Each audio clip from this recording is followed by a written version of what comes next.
Mullinger's Weekly Ramble. Hello, it is Wednesday, the 12th of June.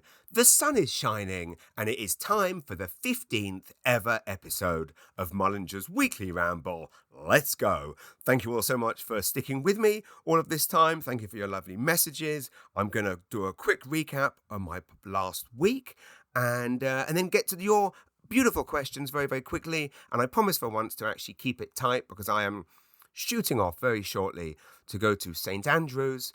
And if you have time to get to St. Andrews today, listening to this right now, Wednesday morning, you really should, because Dan Brown, author of Da Vinci Code, one of the best-selling, if not the best, at one point he was the best-selling author of all time. I think J.K. Rowling is number one. So he is Dan Brown, I guess, is the number one unproblematic author.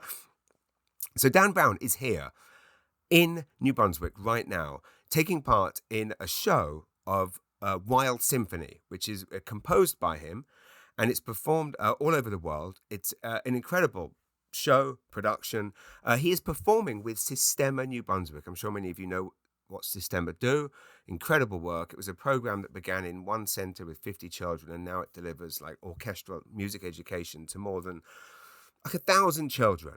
And Sistema New Brunswick is offered in both languages to First Nations communities, newcomers, and to at-risk youth. It is quite simply saving children's lives, futures, shaping their futures, molding them through the beauty of music. Ken MacLeod is a true hero of mine. I mean, I've worked on many projects with Ken MacLeod. Many of you will know of his incredible work. Somehow, Ken... I don't know how. This is worth looking up. There must be a story here. Somehow, Ken convinced Dan Brown himself to come and narrate these performances of Wild Symphony himself. And Dan Brown was actually quoted this week in an interview with a newspaper in a part of the country where they still have newspapers. He said, I can't travel all over the world to read these, obviously, but for what Sistema New Brunswick is doing, I would have traveled there from anywhere. And sure enough, Dan Brown his private plane flew in to St. John Airport this week, and he is performing. What an incredible, gesture, what incredible testament to the amazing work that Sistema do with the children of our province. There's the amount of evidence that shows how much goodness they do, not just kind of, shaping children, bringing happiness, of course, also molding and shaping and bringing positivity to their parents' lives, the children's futures, to our futures, because they're dealing with, in our cases, at-risk youth. So Sistema really, just through creative performing arts, is shaping the future of the province. It's a beautiful thing. And then suddenly Dan Brown says, so today, the children of Sistema are performing on stage with Dan Brown at my favourite venue in the world, and I do say that about a lot of venues, but this one really is true, the Kings Bay Amphitheatre, the Kira Kings Bay International Residency for the Arts Amphitheatre in St. Andrews, performing for thousands of people today, including my son. All children are being bussed there from all across the province. It's just a beautiful thing. I mean, everything about this is magical. So my son River and his school friends at Kennebecates Park Elementary School, they're all going to watch this show, and my wife and I driving up to watch. Anyway, so I'm so excited. So I've got to go. My reason why this has to be a tight one today has taken almost 5 minutes just to tell you. Classic Mullinger ramble. As most of you know, I had a very, very busy week last week. I was on set for 6 days filming a sitcom that is as yet untitled. I mean, I can say it was originally titled, the working title was Open Micers, and it is about open mic comedians and an evil Brit who comes over to ruthlessly I don't want to spoil it, but if you want to imagine what the Trailer Park Boys would be like if it was about open mic comedians, that's gives you a very good idea of what it's like. It was based on the experiences of / written as, I guess, a vehicle for local legend Robbie Vino. Robbie Vino puts on dozens of shows all over Nova Scotia, and indeed all over the region. He brings comedians in. Indeed, last week he brought in an amazing comedian called Michael Moses, who I had met before but hadn't spent a lot of time with, and we had an absolute blast. Thursday night, I jumped on their show. in Bedford on Thursday night, and I jumped on their show at the Roxbury on Saturday night. That was so much fun. My wife's best friend Darlene's her son Evan works at the Roxbury. So Evan was like a baby when I first held him in my arms, and now he's a student at Dalhousie, working at the Roxbury. So anyway, point being, Robbie Vino is a local legend, right? I mean, if you walk around Halifax with Robbie Vino, it's like you're walking around with Tom Cruise. It's insane. I obviously, because we were filming all week, basically had quiet nights every night. I mean, I did shows with. I did Robbie Vino's Sunday Sesh, which is actually in the basement club where we were filming. This is how much I love the basement, right? I went to the Sunday Sesh Sunday night, took the bus all the way to Halifax, did the Sunday Sesh show at the basement, which is also where Yuck Yucks is on a Friday and Saturday. Then filmed in there for 6 days straight. Then also I had one night off. I went to Yuck Yucks to watch some amazing performers who were in town on the Hot as Hell comedy tour. It was a great show. So anyway, I was in that basement a lot. But anyway, so yeah, Robbie brings in comedians all over. So Michael Moses, world-class comedian. He was here. We did a show in Bedford. They went off and did a show, I think, in Jador on Friday night. I used that night to, as I say, go to Yuck Yucks, then go to Bailey's to catch up with my old friend Catherine Robertson. Had dinner at my favourite place, Moxie's. It was just fun. Anyway, so Saturday, after another long day's filming, my final day, just a joy, I will just say, filming this show. Just like Tyler Burns, the writer-director, amazing director, but also just really, really open to improvisation. And this show is out there. So I can't wait for you all to see it on SwearNet. If you want to see examples of what it's going to be like, go onto SwearNet, watch all the new Trailer Park Boys content that they're putting out there all the time. Watch Get Parked, which is another show that Tyler worked on with the producer Jason Mosher. What other shows? They've got tons of shows on there. So where was I? Yes, walking around the town with Robbie Vino, it's insane. Like everywhere you go, people are high-fiving him. If you go onto Michael Moses' Instagram page, he actually made a little video of walking into venues with Robbie. Anyway, and it's incredible. He's like it's like king of the city. Anyway, the show he's the lead actor in the sitcom. It's based on his experiences, and yeah, I can't wait for you to see it. So that was my week last week. 4 gigs, including speaking at the Word Spring Book Festival. So last week, 6 days filming, 12 hours plus a day, 4 gigs. Went to a Yuck Yuck show. It was a busy one. Award ceremony. It has been back to back. So I obviously took the bus back Sunday. Long day on the bus, 6.5 hours on the bus to get home. Now I'm here. Tomorrow, back on the road, Fredericton tomorrow night, doing a super fun corporate gig, which I cannot wait to do. It's for the mutual insurance people in Fredericton. They've been working on this amazing conference. They've got such a big plan in store. It's the Stanley Mutual Insurance have basically been planning the Maritime Association of Mutual Insurance Companies annual conference for like 2 years. And they very kindly invited me to perform about a year ago. So I'm performing there on Thursday night. And then Friday morning in Halifax, I am performing at a huge national conference at the West Inn at 9 a.m. How are you going to do that, Mr. Mullinger? Well, there's a plan. I am being, as soon as I come off stage on Thursday night, jump into a vehicle where I will sleep, arrive in Halifax, sound check 7:15 a.m., and have the pleasure of being introduced by my dear friend DJ Steve on Friday morning. So that again, both those shows to about 300 people. They do unfortunately mean that I miss both my son River's K Park Spring concert and my other son's closing ceremony for school this year, which is tough. You all know how family first. Family is my most important thing in my life, and it's why we moved here, to be around more. And occasionally, though, sometimes things come up where there are clashes. And unfortunately, this week I'm missing it's River's last concert at K Park Elementary, and I love that school. I've loved the time he spent there. So it's a tough one because it's such a weird thing. My whole life emotion is I'm either torturing myself for being too busy or not busy enough. if that makes any sense. I'm either sitting here looking at my diary, freaking out with anxiety and stress about how overwhelmed I am with the amount of gigs I have to do and the amount of work I have on, the amount of deadlines I have, or I'm sat here freaking out with anxiety that I'm not achieving enough, not doing enough, not getting out there enough, missing opportunities. Why haven't I been booked for that?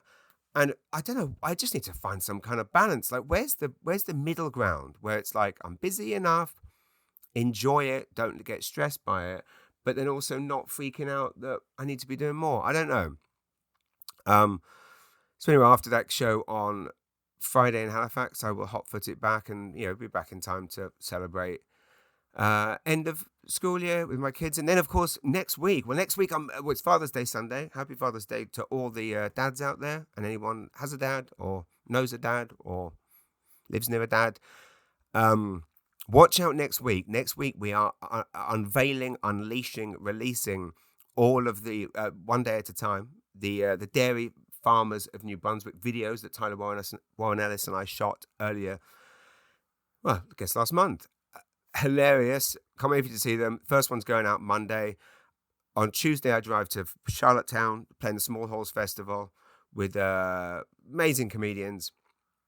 That show is sold out, actually, Charlottetown. But Wednesday, another dairy farmers video will land. And then on Wednesday, I'm performing at the Mill River Resort in Prince Edward Island. So please tell your friends there. So that one isn't sold out yet. So please tell your friends. Thursday, wake up. My son Hunter will be there with me, selling merch, selling my books.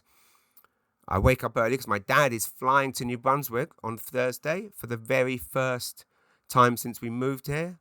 Very excited. So we're going to hot-foot it back. He arrives, then it's River's last day of school. He's got party, then he's got soccer. It's all madness. Then on the Saturday, of course, we've got the gig at the Thirsty Whippet pub in Dorchester, Ladysmith Manor, New Brunswick's first ever British pub.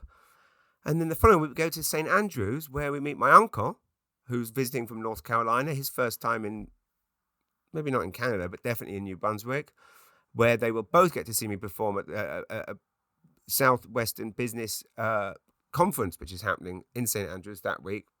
And I'm doing the keynote or the stand-up performance on the Thursday night. So anyway, it's a busy time. My dad's coming.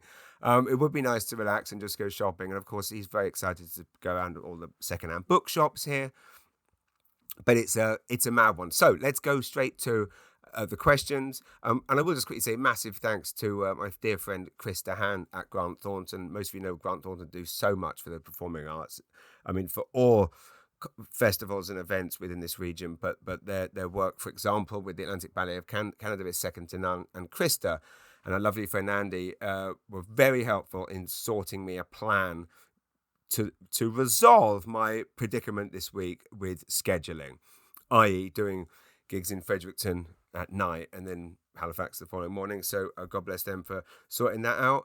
And Lisa Prophet, my dear friend in Halifax, thank you again so much for the kind words. And thank you for, Lisa, I mean, just an all-round supportive, brilliant, kind woman, lives in Upper Tantalon, which I now discover that I've been mispronouncing for all these years. I only just discovered it when I said Upper Tantalon on stage, and it got a massive laugh, and I thought I was just, must have been the timing, but no, I've been pronouncing that wrong. I can't remember how it was supposed to be pronounced. I've got a list of questions coming up from, Joel Burton, my dear friend Joel Burton, who I owe a lot to in that when I did the Woody Point Writers and Comedy Festival 2 years ago, he gave me so much local info that it led to a barnstorming set that led to my whole encounter with Mayor Irene Martin, Mayor of Woody Point. Many of you will know that routine. If you're not, Google my name and Woody Point, and you can see it about how I had a great experience being picked up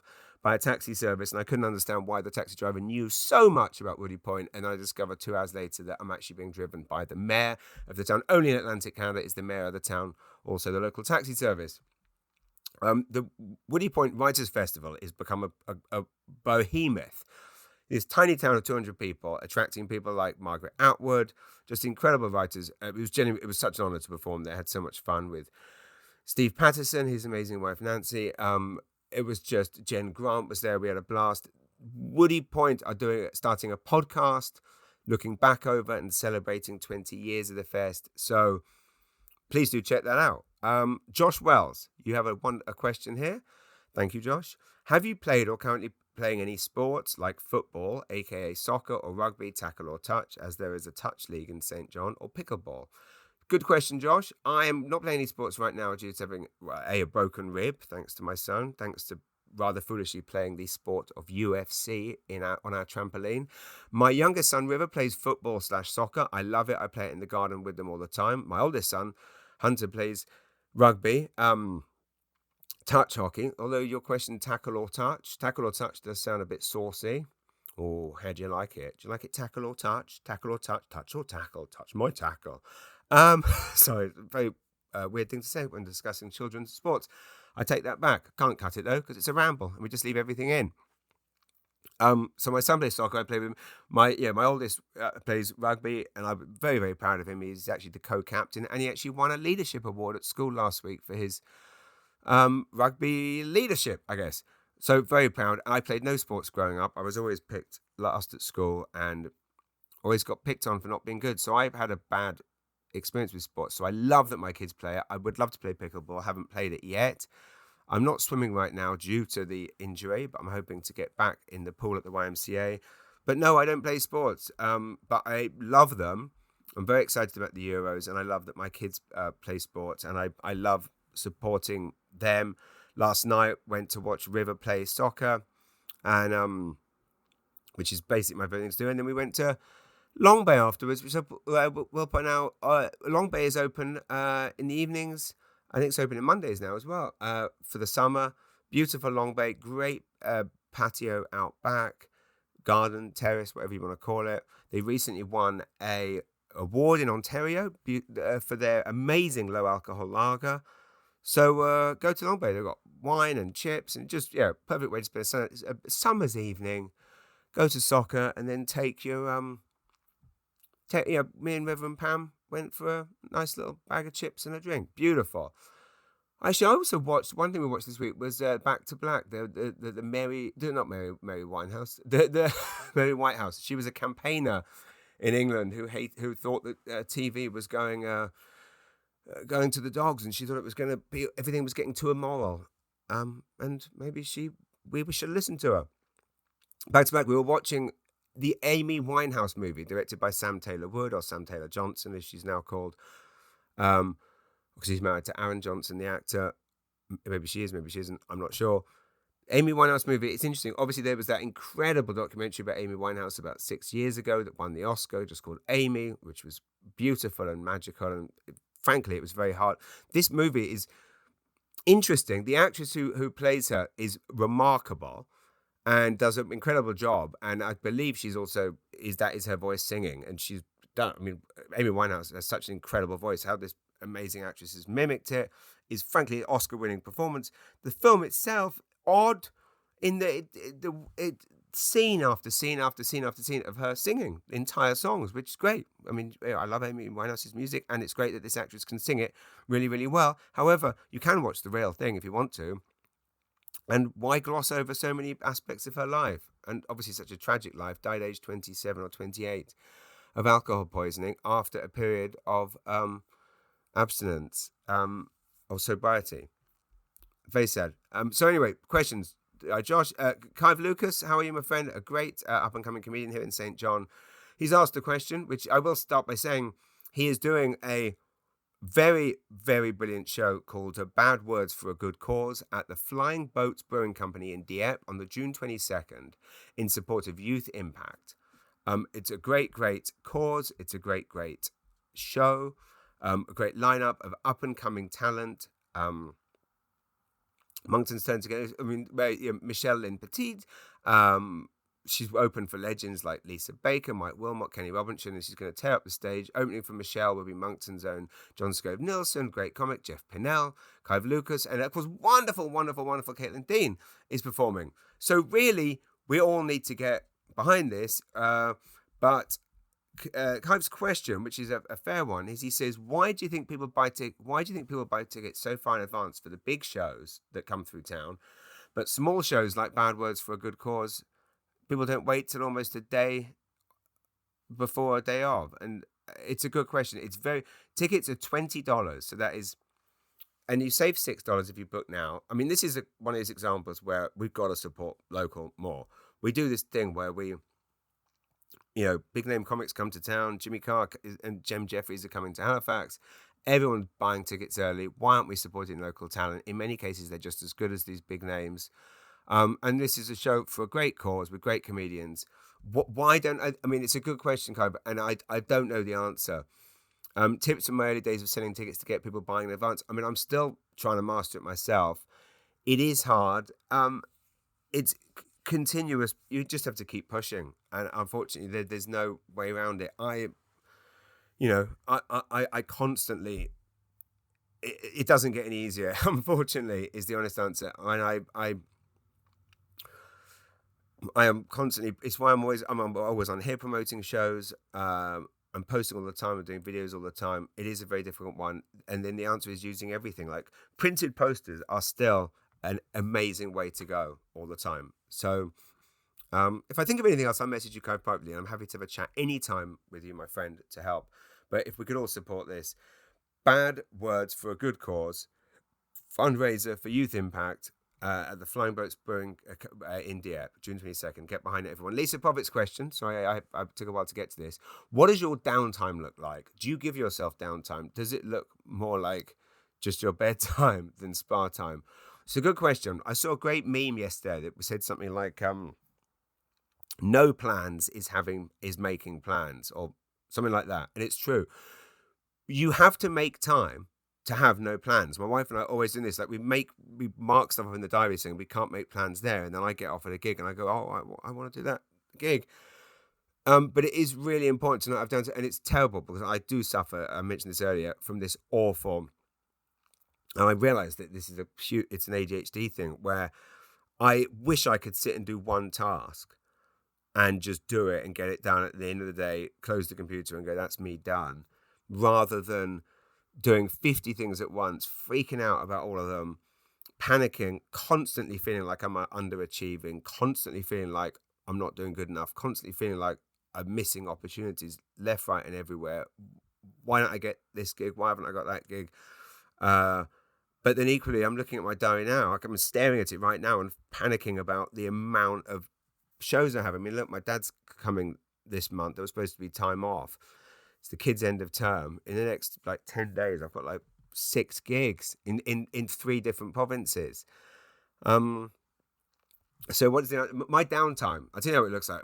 Lisa, my downtime is being with Pam, my wife, lying on the couch, chatting or watching a movie, drinking wine. That's my downtime. As many of you know, I don't drink at all when I'm on the road anymore. So I live kind of very healthily, like a monk. All last week it was very much very much gym and trying to eat healthy and exercising and then obviously, and at the end of the week I had a fun night out with Robbie and Michael, and once all the gigs are done, once everything's done, they go out and have some fun. But my downtime is very much enjoying a glass of wine with my wife. That's literally as happy as I get, and it could be on a beach, like the beach opposite our house in the Kennebecasis River. Could be sitting outside Long Bay or sitting outside Garden Grove cafe here in Rossay, or it could be sitting on the couch or sitting outside our front lawn watching the sunset. That's as happy as I get. Thank you, Lisa, if you have a question. Thank you always for your support. Randy Garland, what's my biggest pet peeve? Well, one of them is definitely I get very paranoid when I'm on the road about getting sick. So I'm constantly kind of working very hard to pump vitamin C's and echinacea and all the stuff, all Basoil into me to keep myself healthy. Because when I get sick, I lose my voice, and I hate not being able to perform to the absolute best of my potential. Well, best I can. And it's not the best I can is not great. So I have to. So the last thing I need is any more hindrance. My self-hating lack of talent is very much hurt when I'm feeling sick as well. So I hate it when I'm going in places and people are coughing or sneezing without putting their hands up. I hate going into the YMCA showers and I'm hearing people blow their nose into their hands and body. And isn't that gross? Like you're in the shower and you blow your nose into your hand and then all this snot weeps down. It probably gets in your pubes. I mean, what a horrible thing to do, blowing your nose. I thought COVID was going to put an end to all that stuff. Equally, men not washing their hands in washrooms. I see it all the time now. You see these men come in, pee and leave. Crazy. That's my pet peeve. One of them. I'll happily answer more. Who is my celebrity crush? Well, I think my wife's counts as a celebrity, so it would definitely be her. If I had to pick a famous person, I would pick Reese Witherspoon simply because she looks like my wife. On to the next question. It's a question here from my dear friend, a friend of the podcast, Tim Andrews, a wonderful British gentleman. If you've listened before, you will know Tim Andrews. I've talked about him a lot. We became friends after he chanced across my stand-up special, I believe on Tubi or something like that. And he reached out and came to a show. We've hung out. We've done Jaeger bombs together. So that's a sign that we're friends. He lives in Nova Scotia, like me, left England, loves the Maritimes. And he did point out that in my story last week where I talked about my book launch when no one showed up except my son who was forced to be there and Nancy Regan who kindly bought me fudge. He was also there. That is true. And some people did show up to it. Tim was there. We had fun. He loved Nancy's fudge too. Nancy Regan's fudge, again, getting a shout out. I did neglect to mention that some other people I guess I was being self-deprecating. I was trying to make the story funny. I did get more than no one to my book signing. So Tim was there and thanks for being there. He's asked the question, would I ever do radio? Now, obviously I do radio a lot in terms of radio interviews. Some of my greatest pleasures is being on CBC, whether I'm on Commotion with Ellerman or Q Show with Tom or The Debaters with Steve Patterson. And I do lots of CBC regional interviews when I'm traveling around the country. But I guess what you mean by would I do radio, would I host a show? I mean, I guess I would love to do that. I will say, though, that one of my rules in comedy and life is I don't like, and this isn't to disparage anyone that does radio, by the way, but I myself, as someone that is, I guess, what a polite way of saying it would be to say that I'm an acquired taste. And by that, I mean some people like what I do. I guess you guys who are listening, thank you. And some people hate me. Some people think I'm really annoying. And I know this because they tag me on the social medias to tell me, like, why do you do that? Literally, if you find me annoying and you need to call me a dick, why do you need to tag me in that? Like, it does. I don't think it improves your day. It doesn't improve my day. I don't really get it. Anyway, so yes, a couple of years ago, I was approached by a well-known radio station, let's just say in this region, commercial radio, and they were interested in me doing a regular spot, essentially either was it a daily thing or it was a few times a week, or maybe it was just a weekly thing, but we went through the conversation. I wasn't keen on the idea, and the simple reason is I like producing what I do for people who want it, if you know what I mean. So I don't want to ever force myself on anyone. So yes, I'll do a TV show. Yes, I'll do a stand-up spot on TV. But if it comes on the TV and someone doesn't like it, they can turn it off. The thing with radio is it's playing on the bus, it's playing in a taxi, it's playing in your workplace, it's playing when you go in a shop, it's playing in the car. And I must admit, I shy away from doing anything that involves me forcing this annoying voice on anyone. So you guys are very kind to listen, and I can't tell you how much that means. So what I like to do is I like to do stand-up shows where people can choose to buy a ticket, and hopefully if they're buying a ticket, then they know they at least might enjoy what I do. If you watch one of my TV shows or whatever else, then I just don't want to be regularly annoying people who don't like what I do. And I feel like, and part of it is I guess, insecurity. But also a huge part of it is longevity. Like I don't have much of a strategy in life other than to try and continue making a living, feeding a family, doing stand-up. But one of the strategies is to not overexpose oneself, but also not to, by overexpose, I mean too much being out there too much, not obviously flashing at people, going up with a dirty old raincoat. Hey, open your raincoat, waving your willy around. Not that. Although that is also bad for a career. Just ask Pee-wee Herman. Was it Pee-wee Herman? Yes, it was. He was caught. He wasn't flashing, he was masturbating. What's the difference? Masturbating in a porn cinema or flashing, both just as bad as each other. So I have considered it, but no, I unless it was the right thing, not really interested. Like I say, I like producing work, and people can either choose to watch my YouTube videos, they can choose to watch my social medias, they can choose to buy a ticket for a show, they can choose to download this podcast and listen to it. And if they enjoy it, they can kind of leave a nice review of it. But I wouldn't ever deign to force myself on people. So yeah, I've shied away from it. That answers your question. Thank you very much. Lovely Caitlin Dean. When I hear you, I think I'm allowed to read this out. When I hear you talk about being bullied in school, being alone in school, it's like you're describing me. I know we definitely connect on so many levels, Caitlin. I've thought about it a lot over the years. I don't think I'd change any of it, because not to be trite, it made me who I am, which is true. Strong, powerful, brilliant, talented woman that Caitlin is. Whatever those bullies it did, and I'm not perfect, but I'm doing okay. If you could go back in time, would you change your teen years? What a beautiful question and enlightening. To your point, I mean, it did shape who we are. I think some of the empathy that I have that is overwhelming often, that I literally care about other people so much that I rarely find it able to be kind of, properly kind of settled or happy. I wouldn't change that.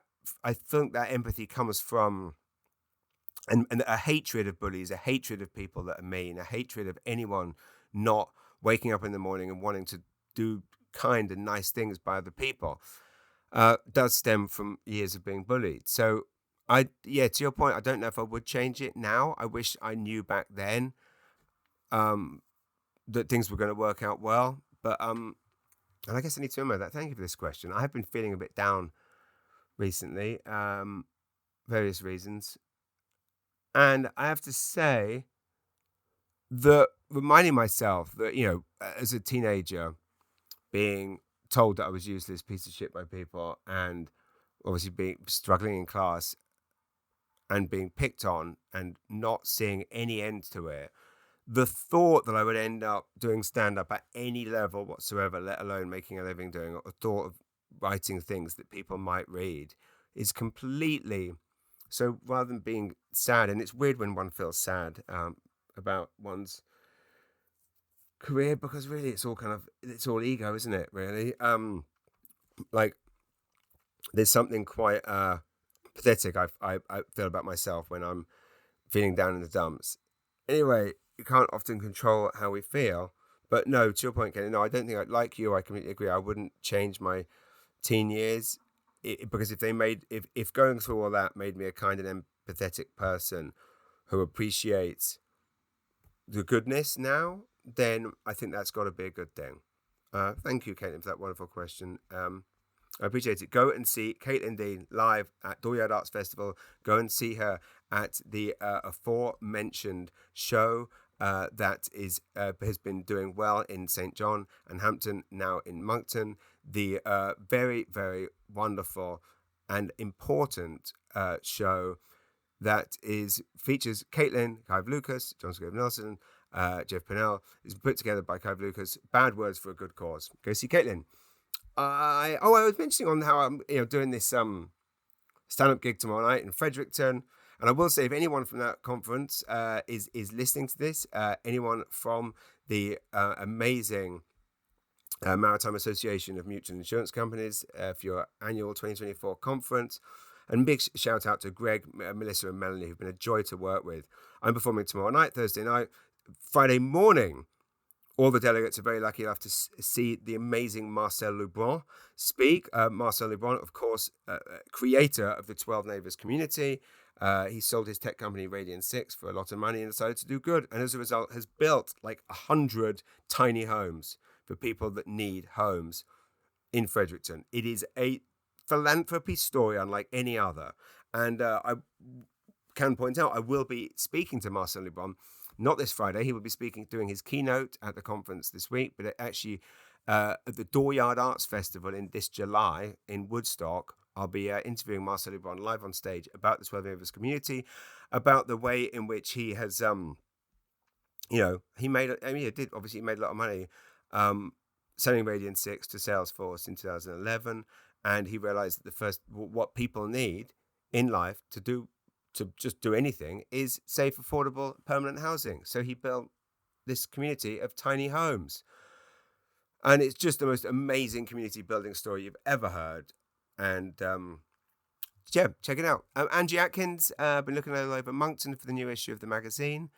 Haven't been to chapters yet. It will be in chapters. Sadly, they have cut back their magazine selection yet again. But it is there. It should also be in Shoppers and Walmart. And the new issue is out with Acadie Lumina on the cover. And including my story in the best bookstores. Thank you, by the way, for reading, Angie. And thank you for caring. Did you also point out something else? Can't find the rest. Christina Martin. Oh, my friend Christina Martin, the amazing musician, all-round hero. Thank you very much for your kind words about my book. Genuinely appreciate it. Can't believe that one of my favorite musicians is reading my book. It's very cool. Sheila Nicholson, I'm enjoying the ramble. Thank you. I can't remember what you said last week that triggered my question. Neither can I, Sheila. Story of my life. But don't even know what's coming out of my mouth half the time. You guys hear what I'm saying before I even say it. It doesn't have time to reach my brain. Because let's face it, if it did, I probably wouldn't be saying all this now. Because this is just, again, this isn't rambling. This is absolute poppycock, as Boris Johnson would say. Or it's just absolute. Anyway, 3 questions. Have I ever experienced a ghostly encounter? On Celebrity Ghost Stories, Billy Baldwin shares the story of the Algonquin. Oh, I should watch that. Great chance to plug the edit and the beautiful Algonquin article. Thank you. I haven't seen that. I haven't seen Billy Baldwin at the Algonquin being haunted by a ghost. Sounds absolutely incredible. Have you watched the film they made there called Red Rover? No, I haven't. Terrible name for a film, she says. But it only made it to the Fredericton Film Festival. Oh, they took over downtown St. Andrews that summer and filmed on Minister's Island, she says. Wow. There's a movie there called Red Rover. I look forward to seeing that. I love the Silver Wave Film Festival. I'm hoping, praying that my son's film, The Peninsula, and Tyler Warren Ellis's film will be there. Oh, she's in the movie. Sheila Nicholson is in the movie. I will definitely check that out when I'm in going to St. Andrews, like I say. Well, I'm going literally in 5 minutes, but I'm also going in a couple of weeks. But yes, I better wrap this up very shortly. Got to go to Sistema with Dan Brown. If you are listening to this now, Wednesday, get in your car and go to St. Andrews. You won't regret it. Like I say, Dan Brown on stage with like the most amazing New Brunswick children musicians, and 1,000 people in the audience at Lucinda Flamer's beautiful, beautiful, beautiful Kingsbury Amphitheatre. We're all good. Right, one more question. John Nesbitt, thought of a question. I'm about to embark on my first comedy tour with our mutual friend Matt Keenan. Love Matt Keenan. Love John Nesbitt. 2 great guys. And if you have a chance to go and see these guys on the road, please do. Do you have a favourite memory from your first or an early comedy tour? Well, I have lots of stories. I might come back to this next week. I do remember in my book, there's tons of stories about being on the road with Glenn K. Amo and Neil Mundell and Scott Campagna and Shane Ogden. When I first moved here, we would go on the road filming with this TV show, Blimey, where we'd get to perform in towns.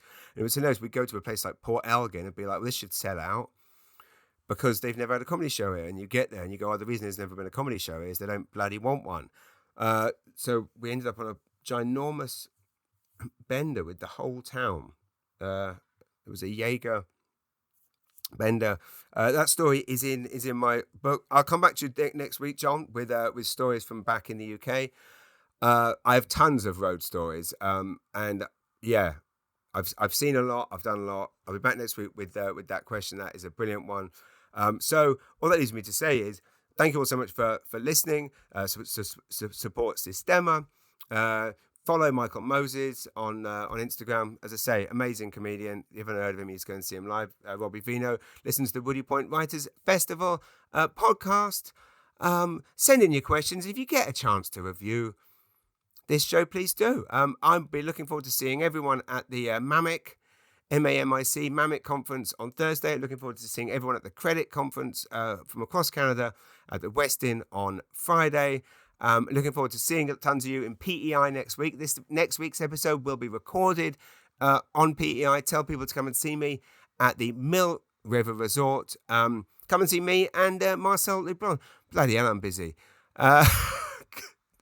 Good times. Thanks again for listening, everyone. This has been Mullinger's Weekly Ramble. I hope you've enjoyed it. Oh, yeah, and make sure you go and see the Bad Words for a Good Cause show on June 22nd in Moncton.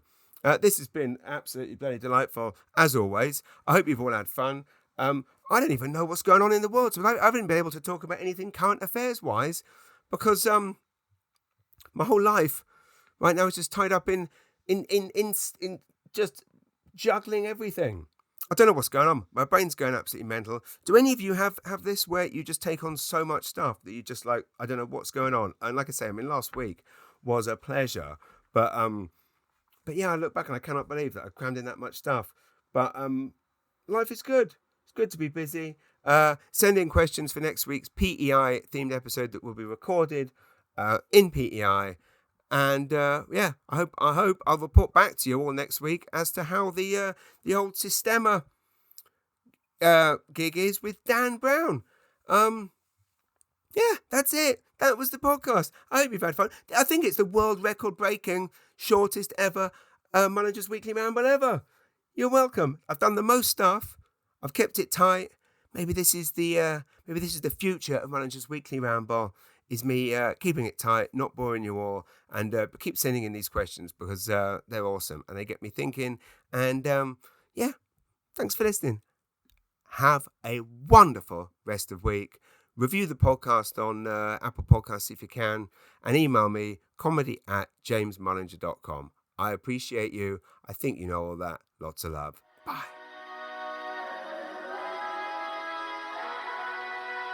Mullinger's Weekly Ramble.